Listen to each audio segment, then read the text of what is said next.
Welcome to my classroom. In this video, we are going to talk about the quadratic formula, and we are going to actually solve this question using quadratic formula. So our step number one is going to be our listing out of A, B, C. Our first number is A, our second number is B, and our third number is C. So here we have A is 5, B is 6, and C is 1.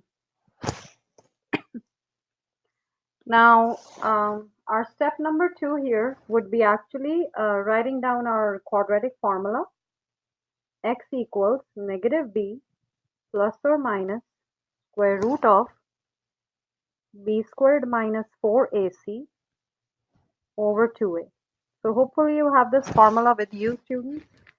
In the next step, what I'm going to do is I'm going to plug in my a, b, and c into the formula. So by that I mean it will be negative 6 plus or minus, because my b is 6, square root of b squared. So b is 6, square of 6 minus 4 times a is 5, c, which is 1. Oh, 4ac. A was 5. My bad, sorry. So a is 5. I fixed it right here. 2 times a, that is 2 times 5.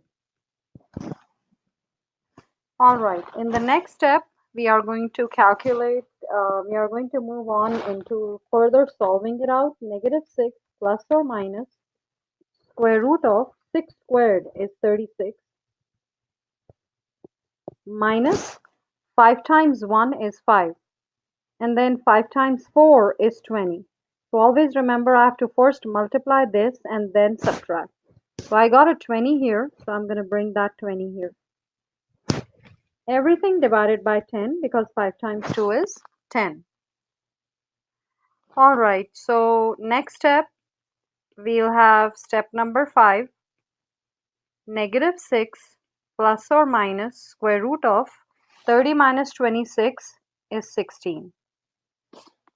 I can write 16 here over 10. Next step, negative 6 plus or minus square root of 16 is 4 over 10. It is at this step, students, that we break our question into two parts. Why? Because we have two signs here, and these are the two places where my graph is going to cross the x-axis. So negative 6 plus 4 over 10 and negative 6 minus 4 over 10, which is negative 6 plus 4 is negative 2 over 10, negative 10 over 10. Negative 2 over 10 will be negative 0.2. Dividing by 10, you just put a decimal right before one number, 0. So you put a decimal before one number. You don't have to depend on the calculator for that. 10 over 10, 10 times what is 10? 1. So negative 1. So that means it's going to cross my,